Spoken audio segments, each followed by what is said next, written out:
Bonsoir, bonsoir, bonsoir, bonsoir, mes bien-aimés dans le Seigneur. Bonsoir. Je vous demande vraiment de m'excuser, de me pardonner pour ce petit retard. En tout cas, Bolimbisa vraiment, sorry, ik ben laat vandaag. I'm late today. Estou atrasado. Hoje, Bolimbisi penza pona retard ya muke oyo tokoki kobanda émission na biso na pesi biso mbote na kombo na Yesu pe na lobi.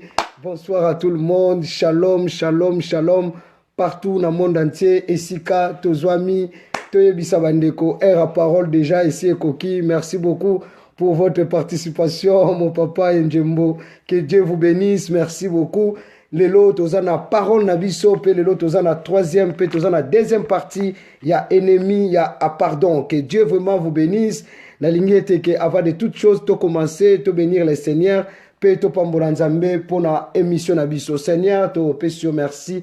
To pambolio, to sengi molimo mosantu, akamba biso, pe azala na biso, o assisté biso, Père de gloire, puissance, nous faisons confesser, Seigneur Inayote, te rendre en sans effet, au nom de Jésus. Merci, Père de gloire, assisté biso, tous a dirigé par toi, parce que tu es Dieu et tu resteras les seuls. Yesu pesama no kumu na émission, oyo pe kombono itombwama, lelo libela na kombo na Yesu aza mokonzi pe mobikisi nde tobonde tolobi amen. Bonsoir, bonasera, bonasera, bonasera. Bonsoir Cité d'Olivier, bonasera ma Mireille, que Dieu vous bénisse. Boa noite à tous douche, boa noite, boa noite, boa noite. Bonsoir, bonsoir à tout le monde. Tolobi hui navant ideren, hui navant.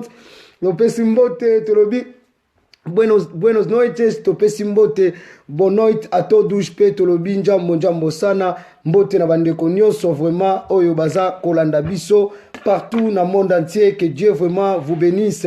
Merci beaucoup yebisa bandeko, à prière, à losambo, à mate koki, lundi toyokolaki pe to prenaki tina na rankine, lelo nzamba pesi biso lisusu eloko mususu ya sika afin que toyeba ko partagez déjà vidéo, merci beaucoup.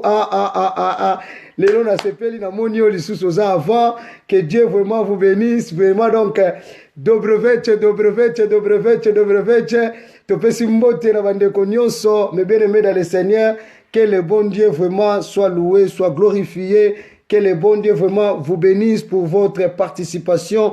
Nzambe apambola biso, apambola participation, yandeko nyonso na esika oyo. Partagez déjà vidéo afin que tout signaler bandeko toyebisa bango que c'est l'heure de la parole. Nous voulons écouter la parole de Dieu. Que Dieu vraiment vous bénisse. Merci pour votre participation. Aujourd'hui, nous sommes toujours là dans notre thème, que notre Père qui est aux cieux, que ton nom soit sanctifié, que ton règne vienne, que ta volonté soit faite sur la terre comme au ciel.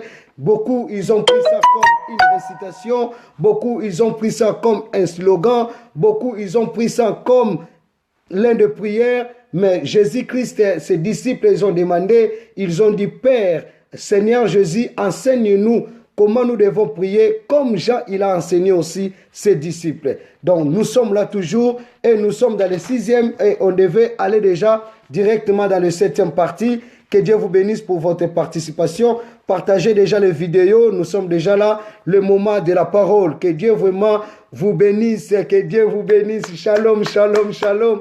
Que Dieu vous bénisse. La Bible dit ceci. Pardonne nos offenses comme nous pardonnons à ceux qui nous offensés. Donc, à travers du pardon, à travers de la parole, à travers de notre sous-thème du pardon, nous avons dit, et Petoloba qui était que tozana biloko oyo pe salaka ba ennemi ya pardon, comme tolobelaki. Première chose, les rancines. Donc les rancuniers, ils ne verront jamais, comme disent les Hollandais, nooit, comme disent les Anglais, never.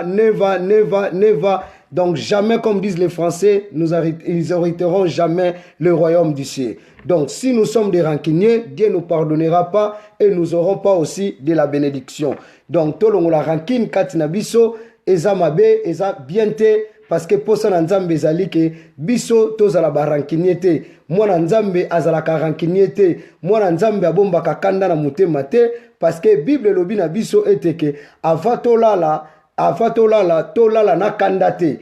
Donc ceux qui ozalaki na kanda sala effort que olonga kanda wana avant soleil mususu ya. Donc ezana ba influence ya ba makambo ebele parce que délivrance batunyo stolinga rango lipamboli mutunyo soit lukarango mais le problème ezawana que ezali que comment que Yesu akoka kolobana te délivre-nous du mal, délivre-nous du malin, mais il a voulu d'abord que bisoto se réconciliaka les uns et les autres. Donc rancune eza bienté pour na bana nzambe. Aujourd'hui par la grâce de Dieu et par la grâce du Seigneur que tozo continuer toujours au ezali maté anabiso la prière de notre Père nano silité mais tozo nous toujours na katia pardon. Mais bien aimé dans le Seigneur, tolobaki ba rancunier, c'est ceux des complexés, ba rancunier, ce sont des kadja, les rancuniers, ce sont des hypocrites, les rancuniers, ce sont des, je ne sais pas comment je peux dire. Donc un enfant de Dieu, il ne peut pas être un rancunier. Un homme de Dieu, c'est lui qui prêche la parole de Dieu.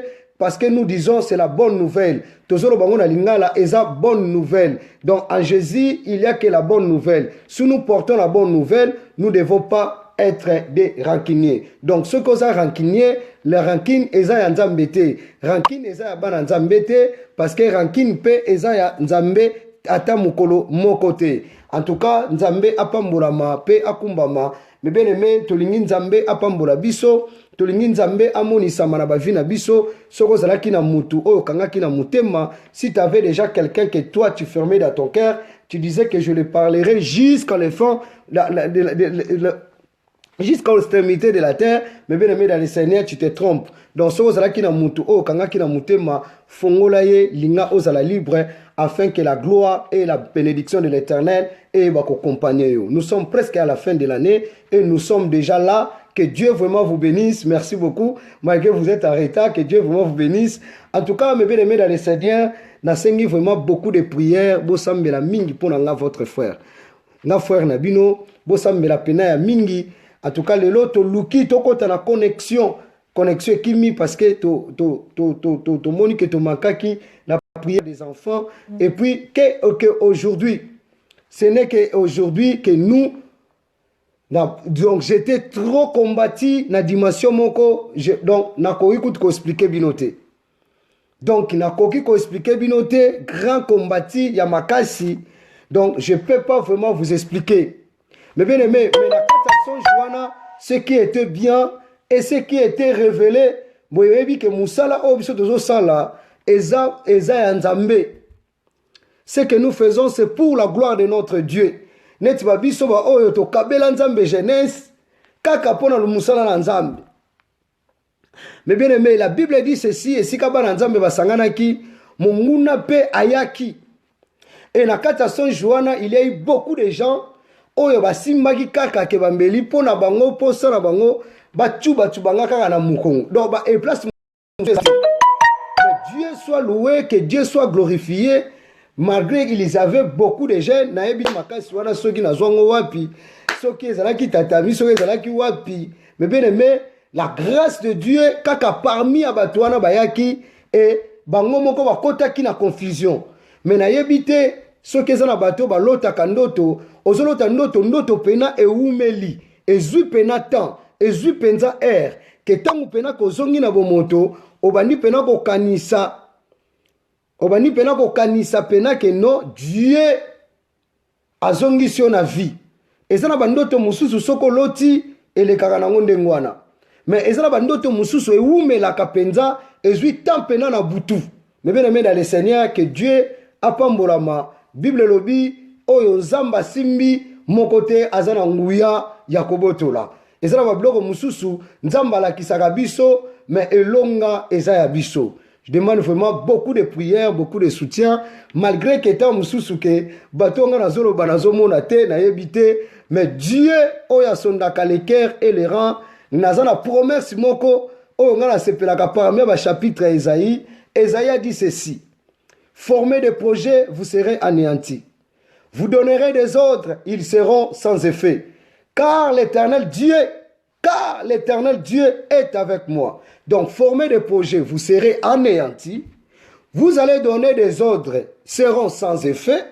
Car l'Élohim est avec moi. Donc, c'est-à-dire, mes bien-aimés dans le Seigneur, que ce soit complot, yabatu, obako sala, que ce soit manifestance oh batu bakoki koluka mais bien aimé ezala bandoto mususu soki oloti yango otamboli pendant la journée et influencer pe journée na yo ezala bandoto mususu osilisi kolota yango ebangisi yo pe kokoma okoki pe kobanga ezala bandoto mususu okoki pe kolenga oyo ntango mususu mpo oloti ezala bandoto mususu epesi yo pe lokola neti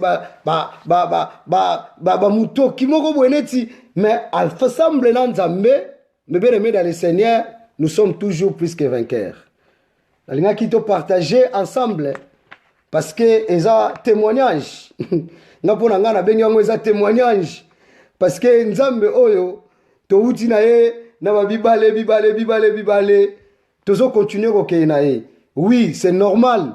Moi, je crois, dès que nous avons dès que peut dimension, il y a tentation, il y a cocossion, il y a cocolologisation, et kisama.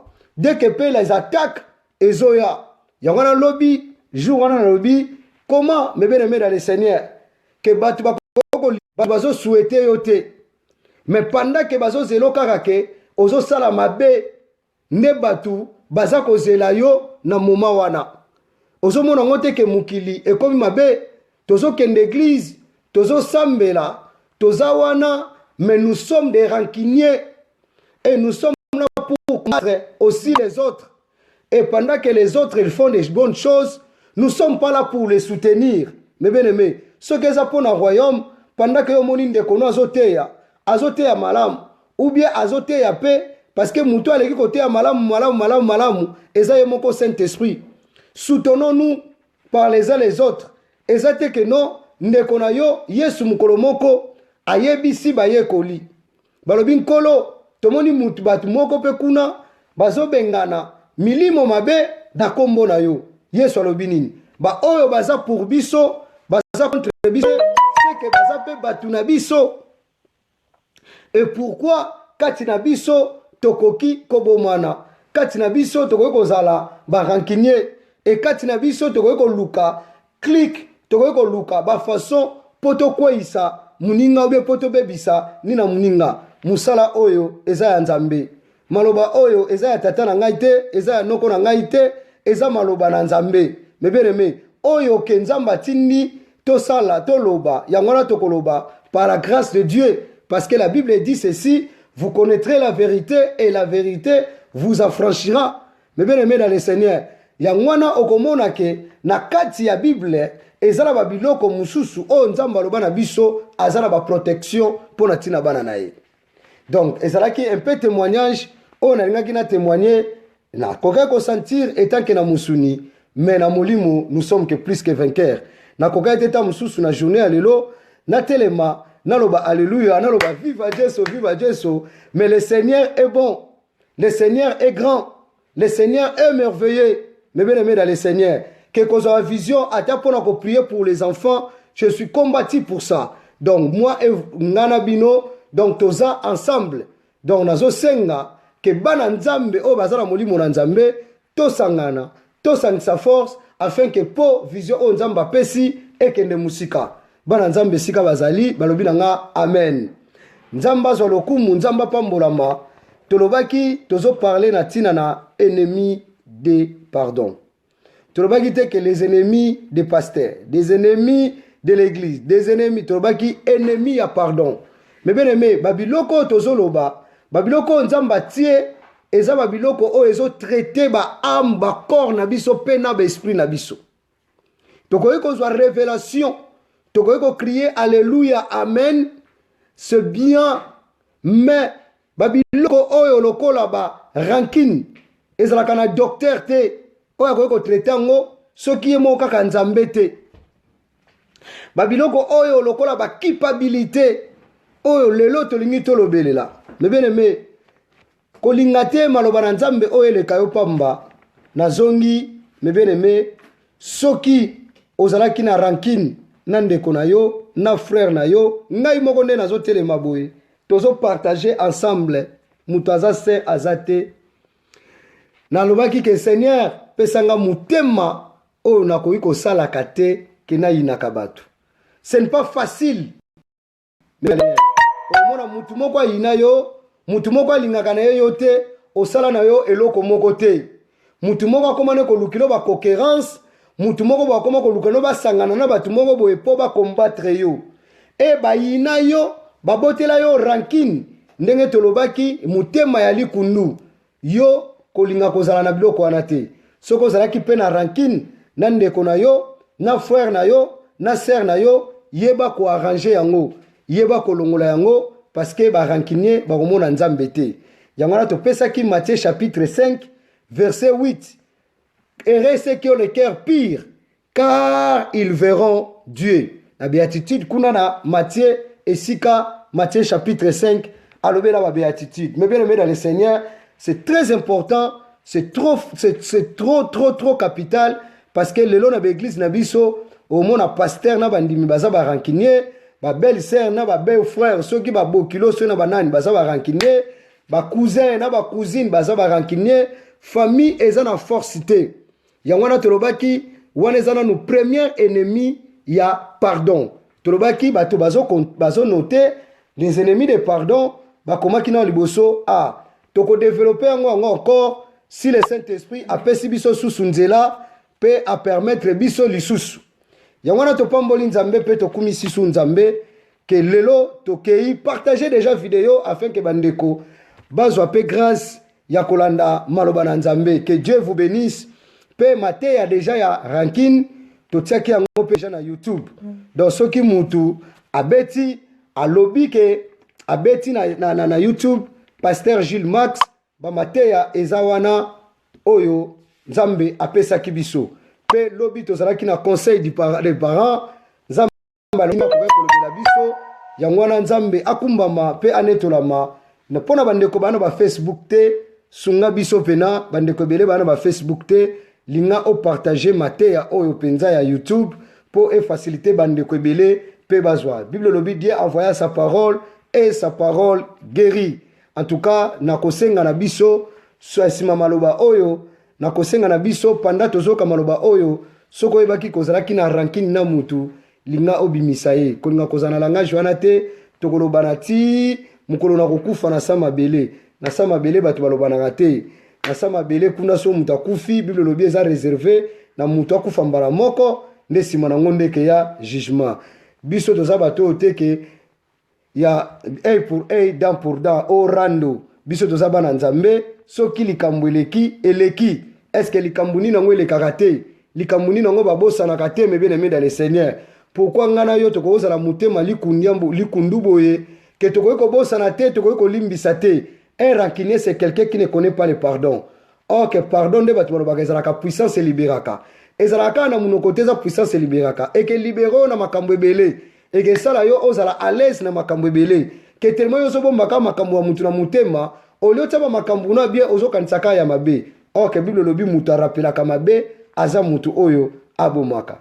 Tika ete que le Saint-Esprit continue ko repeler biso pona matina na pardon et lelo na lisungia molimo mosantu tozo continuer soki nzamba permettre que tozo nga pona rankine tokozonga. Merci beaucoup pour bandeko bazozwa ba Bible na bango ba stylo pe ba kaye bandeko o bazako koma pe na bandeko oyo bazako landa mateya. Que Dieu vraiment vous bénisse, que le bon Dieu soit loué, soit glorifié. Et lelo tongi tolobela B tolobaki A ezalaki rankine na ennemi à pardon. Parce que la Bible dit ceci, pardonnons-nous comme nous pardonnons à ceux qui nous ont offensés. Limbisa biso ndenge biso toko limbisa kabaninga. Donc oyo lingi basala yo salaka pe pa baninga. Donc nzambe akolimbisa ka biso pendant que biso pe toza kolimbisa baninga. Or que na pardon toza na pardon donné pe toza na pardon accordé. Donc ezaka ateke yo zwaka kaka pardon yo basenga ko kaka pardon yo linga kopesa pardon te. Mwana nzambe pe aza mutu oyo asengaka pardon. Moni atala bamboka oyo tozali, c'est très important, c'est trop capital parce que Bible atala bana na biso au mona ke soko sali mabe alors bano zer soridan azo bano mais tu t'es pas excusé ne ba français wana. Donc zer soridan donc on va pardonner donc on se excuser te donc au sali mabe olobaki makambu moko boye il y a bien te. Que ce soit aux pasteurs, aux prophètes, aux sokinani, aux sali ma belle église, les calibosos s'excuser. Baza pe batu wana baza nanite baza batu oyo nzamba tio liboso. Donc ozala ba mikolo, ozala ba papa, ozala ba maman, ozala ba yaya, ozala bato ba ko le kona âge, que ce soit grâce, mais il faut toujours équilibrer partout. Donc yeba ko s'excuser, oloba ki soki oh soki nini, oleki liboso, en tout cas mes bien-aimés dans le Seigneur, pardonne-moi. Donc naba orgueil wana nyostu ezaba ennemi ya pardon. Alors que Dieu soit loué, soit glorifié. Le nom la grâce à Nzambe, te l'ingito parler na tina na culpabilité. C'est quoi la culpabilité? La culpabilité, c'est une émotion. Et ça, émotion, il y a kamoko boye, il y a transaction. Donc, émotion wana, et ça, émotion moko ya kati. Et ça, émotion mon côté, oyo, et koki kosala nanu extérieur sans que na kati ezanga kosala befe. Mais bien aimé, yangono moni babiloko ya kati eza très capital, mutakoye ko guérir yango, mutakoye ko bikisa yango malamu, eza kaka Nzambe. Landanga bien mes bien aimé dans le Seigneur. Landanga bien. Eza babiloko mususu tokoki ko négliger, biloko mususu eloba maka mingi te, mais ce sont des traitements o ezo senga epa ya batu. Culpabilité. La culpabilité, c'est un danger dans la vie à moutou. La culpabilité amène à la mort. La culpabilité est dans la physique. La culpabilité, ils ont même la stress. Ils ont même la tension. Ils ont même la toya sucre. Et ils ont même la folie. Dans poto awa, na mboka tozali selon ba circonstance ndenge ba makambo ezoleka, tout le monde lelo akoma na ba problème ebele na mutu, et tout le monde akoma kobanga nazwa AVCT. Mais oko remarquer batu ta mususu akom batu ta mususu kazwa AVCT, mais ba pourcentage ya batebele ekita. Donc on ressenti que tozala sous 100% te. Au mona mutu musu akoma koloba loba pamba. Mususu akoma ko silika pamba. Mususu akoma ko mirimire pamba. Mususu ata ko lia oya pamba, alia ka lisusu bien te. Pourquoi? Parce qu'il y a eu beaucoup de choses. Angoisse et stress et sangani nyos tunakati. La culpabilité, ce sont des choses graves. Oye ko senga, voire même ata ba thérapeutique na kati ba église na biso. Oui, na kati ba église na biso dozana ba thérapeutique te. Et ça la makate, c'est trop dangereux. Batu balobi ke bazana ba problème, butu nyoso yaka ke sambe na ba problème, na ba problème. Mais il y a des problèmes oeza intérieurs. Mutu akoyeko sungango, mutu akoyeko bikisango ezaka ka Nzambe. Oyo Bible lobi, il y a que Dieu qui sonde les cœurs et les rangs. Ah oui, ezaka na Nzambe. Mais bien aimé dans le Seigneur, dans le pardon, soko moni batu mususu, balimbi sakate baza ba rancuniete, baza na culpabilité. Quel est l'état de culpabilité? Toko comme sikawana eza enseignement. Culpabilité, c'est un état, c'est une émotion. Or que loko nyo c'est émotion, eza babiloko oyo, eza trop psychologique, trop nerf. Pourquoi? Parce que ça biloko ya émotion, et ça phénomène. Donc éviter ndenge ni tokoki ko définir ango, ndenge ni tokoki ko panza ango, mais tellement et ça phénomène, et ça mystérieux. Donc pour muto mon émotion, et ça loko salamaka, tamsum muso ko ta ah. Donc et ça émotion et loko salami na moment wana mutu mokote akanaka émotion. Donc ce sont des choses qui arrivent. Oye ko supporter état psychologique ya mutu wana te, batu mususu na émotion pe bakweyaka, batu mususu pe na émotion bagangaka, batu mususu na émotion bakendaka na makambo ebele. Or parmi ya ba ennemis ya pardon, il y a aussi la culpabilité.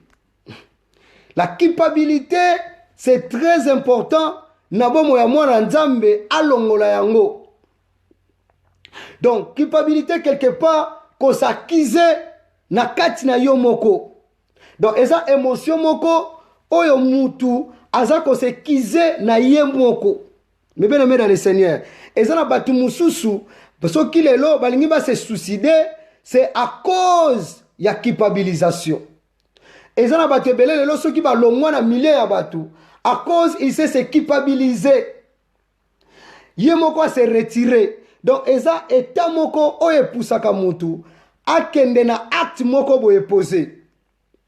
Ndenge tolobaki soki pona ba rancunier, un rancunier bolimbisi pardon, un rancunier akokiko la kisayoke na zibombela okanda na mutema, mais un rancunier akokipe ko bombela yote okomona ngota mususu na basine mbote na ye esololi na ye ta mususu pa akokipe ko baki ana bombela ko likamna mutema na longoli.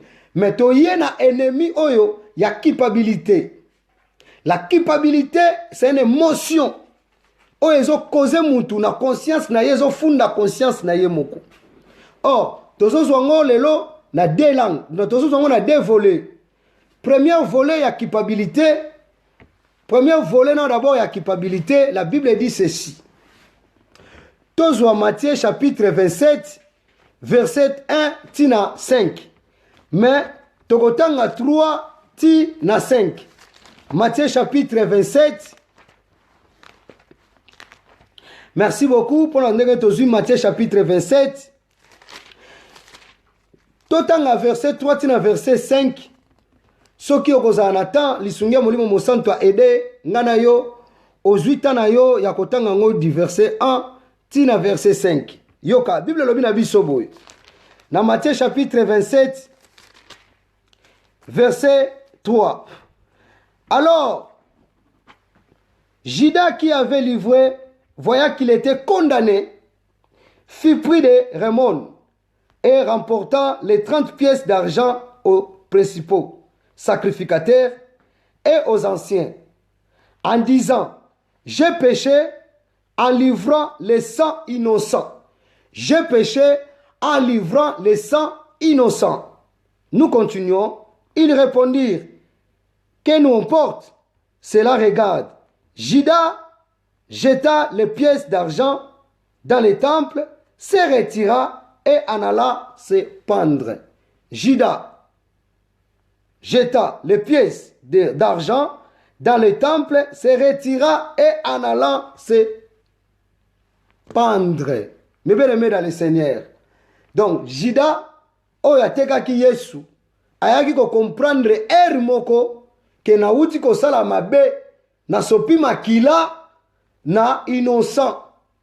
Tika na zwa mbongo ngo na kende na nga kozongisa yango.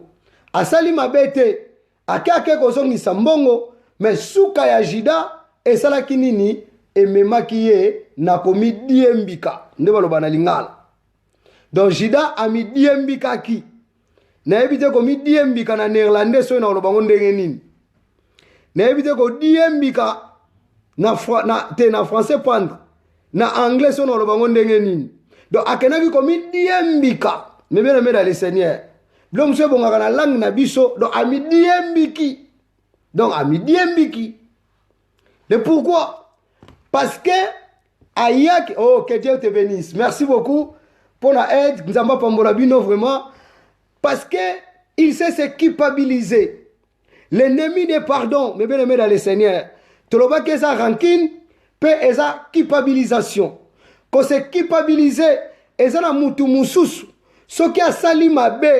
À reconnaître que sali mabe au lieu kende directement et pas dans Nzambe Nzambe limbisanga yokanga mawa or que na pardon et place to yokolaki tolobaki boye que le pardon c'est une puissance qui libère ndenge tolingaka chapitre 1 na trop mais lelo ezana batu mususu basenga ba pardon na mabe o basala mais ti lelo bazotambula na ko se culpabiliser. Donc quelque part la culpabilisation et ça une condamnation extérieure. Donc il y a 4. Donc mutuye mokazomona na salaka mabe mabe on a salaki te olina zalaka na pembe na muto te na mona ozasuna yete tika kana longwaka pembe na ye musika na ye mabe on a salaki que Bible lobi na proverbe mutu oyo aza ko se retirer aza mutu oyo aza ennemi de la foi aza mutu oyo aza ko boma me bien aimé dans le Seigneur oui nasalaki mabe moko boye tika kaka donc Judas asali mabe tellement à se culpabiliser accueilli commis boma or que non l'ennemi de pardon c'est la culpabilisation qu'on se condamné lorsque osalaki mabe Bible lobi soki to salaki mabe to confesser na mitema na biso Nzamba aza juste pe fidèle ya ko pardonner biso. Nzamba aza juste pe fidèle ya ko limbisa mabe na biso me bien-aimé dans le Seigneur. Dieu est juste et fidèle de nous pardonner. Mais boni que lelo bana na Nzambe mingi lelo to koma ko se culpabiliser. To koma ko se condamner. Na condamnation wana ememi kufa. Soki Judas akene komi diembika. Mais bato ebele lelo ba midiembiki na ba façon ebele tellement na salaki mabe na ko yusu ko prochaine so esika wana te tellement na salaki mabe na ko kili susu ko continuer nzela Nzambe te tellement na salaki boye na ko sala su boye te a se condamner ye moko akepe na acte ye moko lobaranga la culpabilité ko se culpabiliser eza état eza esprit moko ya mabe ya condamnation que mutasala ki mabe le diable et Satan azoya chaque fois ko rappeler yo mabe oyo salaki omoni osalaka kutuboye omoni ozongisa kutuboye ya mwana ko rater enseignement oyo te na ko parler na tina na diable pe na ko parler na tina na Satan lobananga la culpabilisation. La culpabilisation est eloko eza extérieur. Oyo mutu alingite batu ba yeba me yemoko asali yango.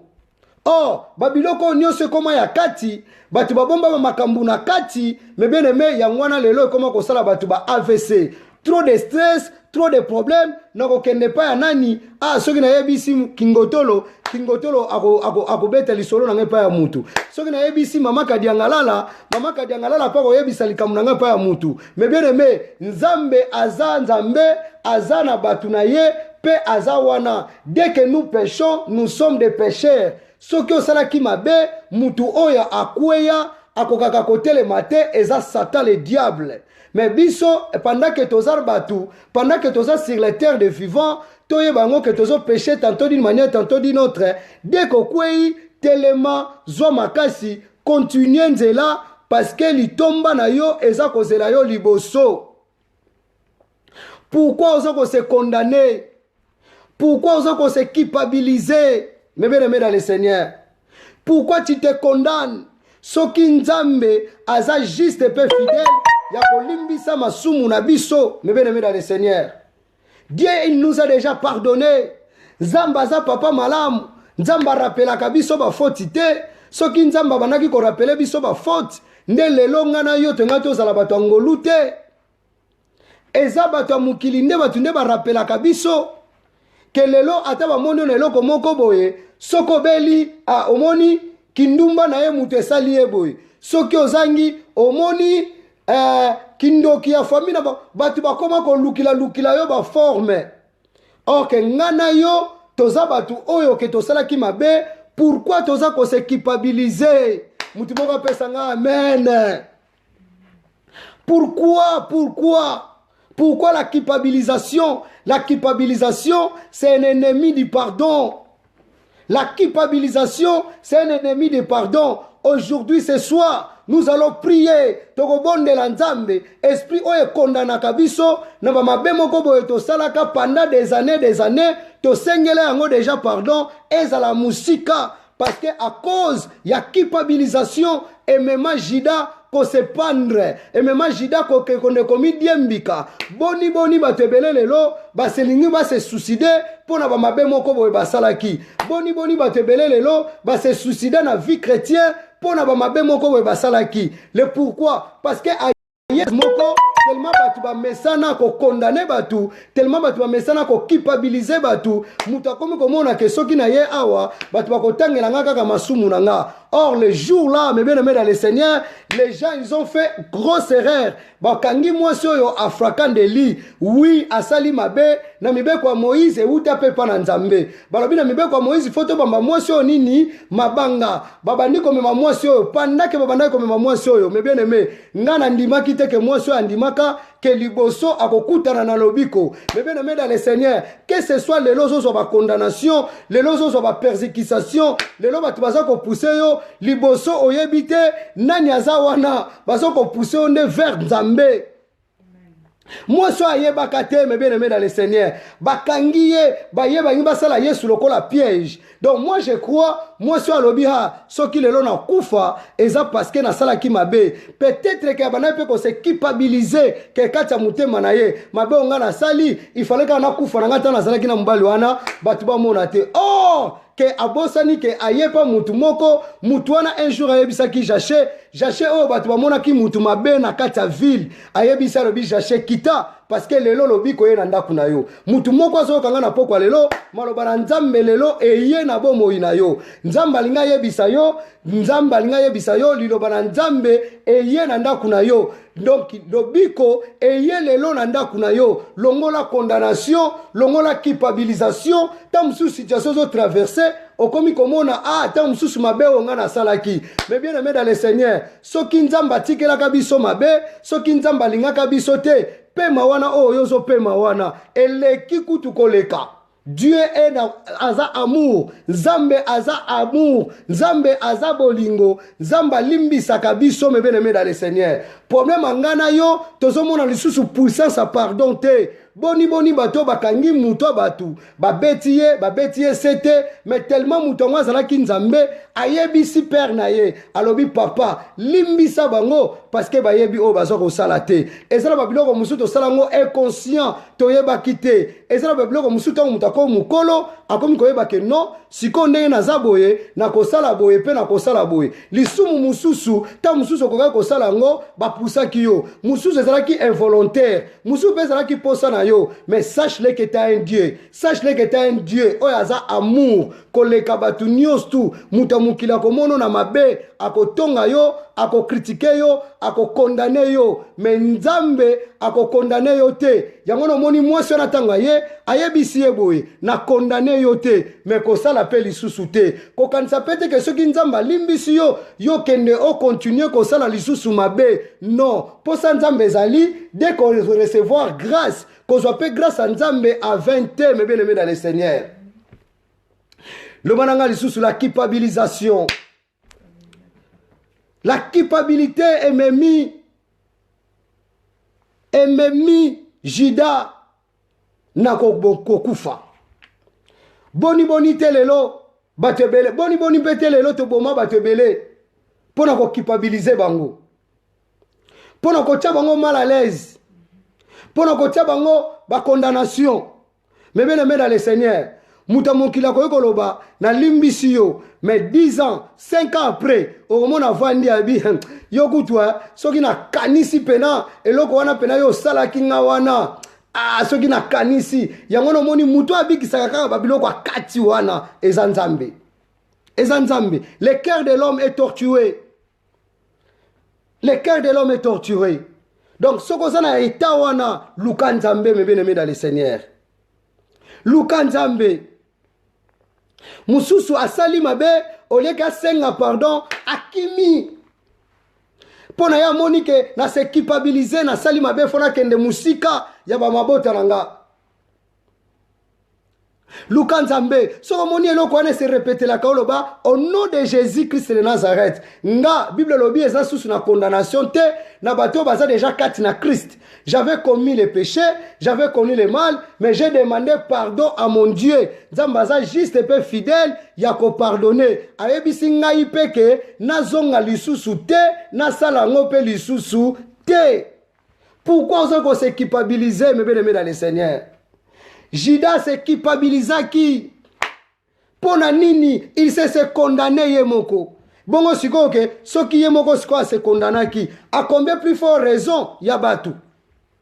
lelo biso nyonso toteyaka ngo kaka jida atekaka yesu jida azwaki mbongo boye jida pena bajida il faut bazala wana mais bien aimé mais jida il sait se repentir ayaki comprendre que j'ai péché contre innocent eza mpe na bamabe mosusu ngai na oyo tosalaka bato wana mpe ta mosusu bazalaka innocent totala bato batuta mosusu totongaka bango tofingaka bango bayebaka kutu te tobani ma copine moi waka na moi waka zobe na kotonga na kofinga mais ils étaient des innocents totala bamabe oyo ngai na oyo tosalaka bazalaki innocent mais bien aimé ennemi à pardon eza ko se culpabiliser si Judas alobeka que mon Seigneur et mon Sauveur aie pitié de moi pardonnez ngai mais bien aimé andimi pardon ezala batu musuti lelo bandimaka pardon nzambe te ezala batu musuti lelo bandimaka te ke nzamba yoka bango mawa nzamba limbisa bango aza komona pena ke tala mais bien aimé na tango ngolu na ministère ngolu na ministère bolingo na nzambe que ce soit ozalaka soki nani dès que oyamba Yesu lokola nkolo pe mobikisi tasle que ozwa déjà miséricorde nzambe ozwa miséricorde nzambe yangana lobi na lobaki ke komi tungisa mate ata pona bana misusu bakoli lelo ata balingi makambo nzambe te mais bien aimé dans le Seigneur yo étant que parent sambela kaka tika bana nona maboko nzambe ba prophétesse oyo lelo zomona ba prophétesse ba servante de Dieu oyo zomona lelo ba servante de Dieu ba betelo masolo na bango tango bazalaka na ba 15 ans 16 ans yo yebe place ba uta biso kaka ba oyo tozote ya biso oyo lelo betelo li solo yebe place to utaki mais bien aimé pendant que osengi pardon ya nzambe nzambe aza juste et fidèle de nous pardonner yoka alléluia gloire soit rendue à Dieu j'aime ça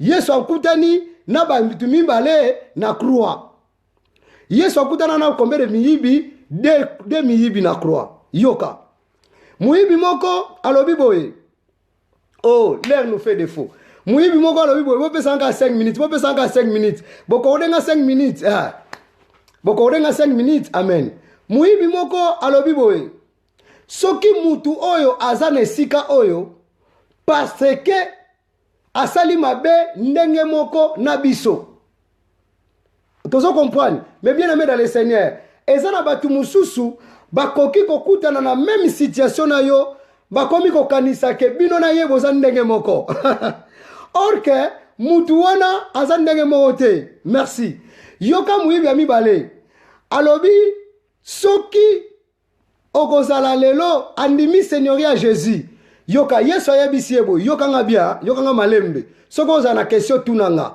Yesu ayebisi ebo omonika lelo ngana yo tokozala na paradis ezala bongo ti sikoyo tango ayebisa muyibi na ndengo wana mais en réalité des choses lelo wana Yesu azana batu moko boye bazana se Yesu faut ça combien de jours 3 jours na sama belé Yesu faut ça 3 jours na sama belé mais ayebisi mutu wana kaka lelo tokozala no na paradis mais il faut ça 3 jours donc c'est que muyibi wana tokanyamo entre parenthèses yoka le pardon et pas nzambe dès que kaka ke mutu andimi seigneurie à Jésus-Christ mais bien aimé il est pardonné or lorsque Dieu pardonne il oublie soki nzamba alimbisi Jésus amonaki te ke mutu oyo akomaki na même identité na ye mais comme il a crié il a accepté sa seigneurie Jésus-Christ est andimi kalobi même aujourd'hui à côté na même alliance que attaque na kokende na se yoka Bible lobinin lorsque Jésus-Christ akotaki na se après 3 jours Yesu asekwaki or que na Jérusalem mukolo wana batu bamonaki nini bato bakufaki basalaki nini basekwaki donc c'est que muyibi wana bamonaka jour wana nasi mutu moko abeteli kolo Yesu maboko makasi te nasi mutu moko comprendre yoka liloba na nzambe tango yaka nzambe akoloba que je te bénirai alobi na kobénir yo sikoyo mais tant mosusu mpo mona accomplissement nango tant mosusu soki alobaki no na 12 heures tant mosusu accomplissement nango okozwa ngo na 14 heures donc cela veut dire ta wana etikali wana ya mutu wana fazela Jésus Christ pendant 3 journées na mabele etali su mutu wana te mpona mutu wana Dieu envoya sa parole et sa parole a sauvé. Donc sache-le que Dieu t'a pardonné dès que tu as demandé sincèrement, dès que tu as fait sincèrement ta confession. Gloria a Deus. Oh, gloria a Deus, gloria a Deus, gloria a Deus. Gracias a Deus. Alléluia. Alléluia. Oh, viva Jésus, viva Jésus, viva Jésus, viva Jésus, viva Jésus, viva Jésus. La culpabilité, ce n'est pas de Dieu. La culpabilité, ce sont des fardeaux. La culpabilité est même la batu stress na kata vie chrétienne. La culpabilité est même la batu angoisse na kata vie chrétienne. La culpabilité est même la batu AVC, muta koma paralysé. Moya sala suma kamwanzambe ezate. Pourquoi? Parce que aza culpabilisé moko boye. Ba condamné que yo oza ndumba, yo oza ndoki, yo oza soki bulawa yo oza soki ne. Il sait se culpabiliser azwa AVC spirituel. Or que Moutazana AVC moya sala sous quelque chose exact et zo senga bakine que le Saint-Esprit aujourd'hui azala kiniste na yo abanda ko bouger biloko nzambe na bana ko sala te et comme ko sala au nom de Jésus-Christ de Nazareth. La raison pour laquelle oh alléluia mukolo wana Elisabeth il s'est se culpabiliser alors pendant 4 mois mais moi na oyo azo ningana te ezo senga Marie il faut ya ayana mutu moko boye ayabaka ko ningisa batu lorsque ba yambani Bible lobi ke Elisabeth zemi eningani yokana yebisayo que le Saint-Esprit aujourd'hui a rappelé que nzamba limbisayo tika ko se culpabiliser tika ko kanisa tika ko se condamner que ce soit la situation zali mutu wana tuni soki le longa na belaka eza à cause ya maladie ya papa nanga ou bien eza à cause ya bapara nanga basalaki masumu ou bien eza à cause nga naza na génération ya Jésus que ce soit la situation que naza nzamba zo monango pe nzamba zo sepela na vivre na kati ya situation oyo mutu moko pesa nga alléluia. Gloire soit rendue à Dieu. Alléluia. Oh, merci Seigneur. Yokana yebisayo. Ah, Zambaza malamu, Zambaza malamu. Zambaza malamu, mes bien-aimés dans le Seigneur. Tika ko se culpabiliser. Ce sont des ennemis de pardon. Sokozane loko moko. Oyo monike zonge la kayo. Prie ton Dieu. Demande la prière. La Bible dit ceci. Si quelqu'un parmi vous souffre, qu'il demande aussi la prière. Parce que celui qui souffre a droit de compassion. Celui qui souffre a droit de compassion. Tika ko se condamné. Tika ko lela. Tika ba kambwana kati. Eke yako matiso ba maladi pamba. Lelo ba maladi koma ebele. O batu ba koma na yango. Yo moko ko vanda ka boye. Atana miso bato seki. Mais er moko vanda lobi. Mabe wana na salaki. Soki nzamba lingaka kufa. Nde déjà so kufa. Ah oui. Soki nzamba lingaka kufa. Nde déjà so kufa. Soki nano sengelango pardon te bolimbisi. Sengelango pardon sincère et utana mutema. Dieu il est capable. Dieu il est le miséricordieux. Dieu est amour. Car Dieu a tant aimé Gilles. Il a donné son fils unique Jésus. Afin que moi je crois en lui. Que je ne périsse pas. Que j'ai eu la vie éternelle. Lobananga car Dieu a tant aimé qui? Car Dieu a tant aimé. Car Dieu a tant aimé, il a donné son fils Jésus-Christ, afin que comme tu as crié en lui, ne périsse point, mais tu as la vie éternelle. C'est lui qui te rappelle des fautes là, c'est lui qui te condamne tes fautes là, c'est lui qui te culpabilise là. Ce soir, que le Saint-Esprit a son contrôle la vie naïe. La culpabilité n'est pas de Dieu. La culpabilité, ce sont des ennemis du pardon. La culpabilisation, et ça la kenga, au lieu que na kende pa na nzambe, na mitika lisusu, na senga ngolu na ye, que nzambe apesa nga susu force makasi. Yangwana na kati ya Bible, eza na batu mususu lokola ba Samson bandima bakufa na ba binemi na bango. Eke banda ndeni mutu lokola nga na kufa suna binemi. Nga na otika histoire te. Nga soki bako kufa bakufi. Soki penzamba otika bazala na bango wana. Nga na otala ba makamu na ngai. Il sait se culpabiliser. Alors nzambe pesa nga ka force moko boye pona kufa na ezalaki ndenge wana selo Samson. Nga nazala nga Samson te, yango wana nalingaka molimo wa Samson na église te, molimo wa Samson pe na kati ya Nzambe, na kati ya bana Nzambe ezalaka te. O lelo tokoma na milimo ba Samson. On a encore tiré molimo wa Samson. Na ba Samsona bakoma na makati ya makambo ya Nzambe. Mais bien aimé dans le Seigneur, makambo e uti wapi? Awa tozana bonne nouvelle. Awa tozana sango malamu. Sango malamu ezali dès que tozui pardon, toza ko se culpabiliser. Car c'était notre parole de ce soir. Est-ce que mutu moko azawana akobetela Nzambe maboko? Viva Jesu, viva Jesu. Viva Jesu, viva Jesu, viva Jesu, viva Jesu. Nzamba pambola liloba na ye. Nzamba pambola liloba ne apoko alelo.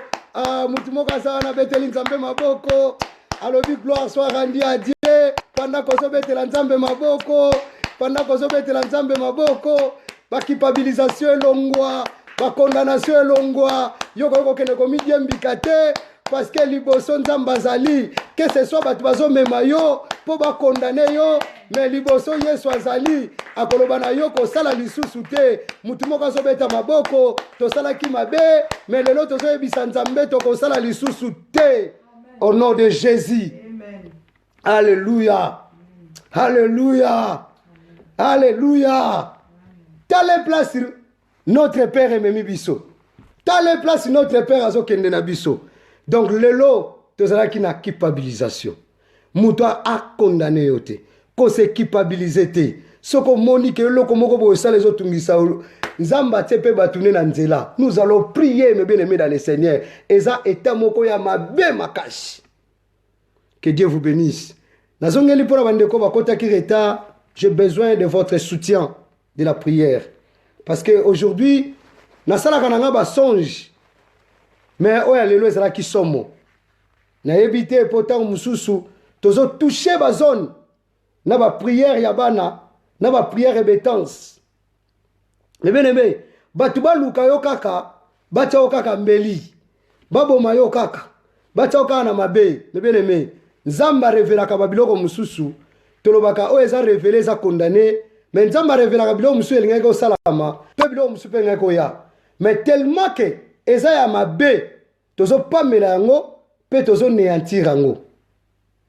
Que Nzambe apambola bino na poko lelo. Kota na YouTube, pardon. Partagez ma message.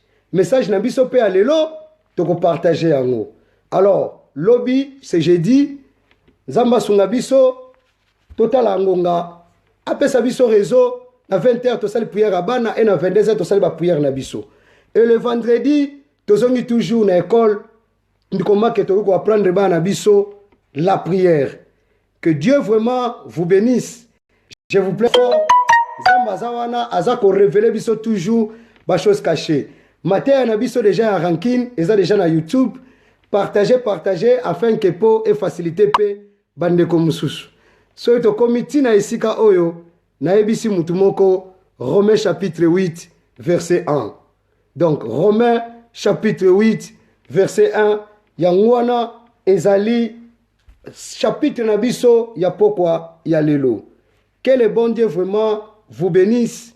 Merci naza kozela participation na biso pona action na biso humanitaire. Nous sommes là. Ndekomoka lobi ah pasteur bongo pourquoi pas que ndenge liloba na Nzambe ezoteyama mutu pa koki pe ko sele parole akope ko pesa offrande na ye na lobi eza mabe te. Soki mutu asepeli atutami asele parole na ye compte na biso eza wana Nzamba kozanga te kopambola ye. Na nyonso tokoloba kaka viva Jesu. Donc soki le Seigneur a touché yo omoni kolobi ana koko sele parole na 10 euros na 50 euros na o nyonso Nzamba pesi yo ezawana. Mais merci beaucoup pour la participation pe déjà ya bandeko nyonso toza pena na posa ya toza pena na besoin yango no moninga frère na bino nazobeta CTT mais toza kosolola. Donc toza kosolola musala oyo ezosenga soutien, ezosenga vraiment soutien et surtout na oyo Nzambe apesi biso na ko aider les autres. Donc Bible lobi o lingo sala lelo koloba osala ngolobi te. Ce pe ne kwa moni pe ke na lingna sele parole compte na biso ezawana Nzamba kozanga te kopambola yo. En tout cas, so to komine sika oyo Nzambe to pesi yo merci to pamboli kombo na yo. Merci pour la parole na yo na pokwa na lelo. totiki butu na biso na maboko na yo nde mobateli malamu mawano likolo bomoi na biso toza bato na mabe nzambe limbisa biso yoka biso mawa bible lobi ke mutu nyonso reconnaître kaza pécheur seul Dieu pe mutu kaka azaka bien Seigneur nga ensemble na bandeko na nga tolobi yawe limbisa biso yoka biso mawa pe tola biso na makila na Yesu molimo mosantu pesa biso makasi totelema pe to continue nzela na nzambe mabota na biso na maboko na yo reste butu na maboko na yo mokambi pe mosungi malamu eza yo tolobi Yesu ndenge Joshua lobaki soleil arrête-toi si Gabaon biso yo ndoza le vrai soleil de la justice Yesu lobaki ozana biso tina suka nekeke tondimi présence nous absence totale ennemi Satan merci pour ça ki butu po batu balala merci pour na kimia merci pour na bandeko nyonso bazalaki na ko se condamner na culpabilisation nzambe lelo oyebi ko bande bapota to pamboli kombo na yo to commission na nyonso pambola émission oyo pambola bandeko nyonso pambola bana bango pambola ba projet na bango pambola ndeko nyonso azo contribuer parce que oza nzambe na nyonso na kombo na Yesu oza mokonzi pe mobikisi nde to bondeli soko koya kobosa na biso te na bokonzi na likolo parce que yango na nde muteza fin nde to lobi merci Seigneur Jésus Christ amen tubeteli Yesu maboko viva Jesu viva Jesu viva Jesu viva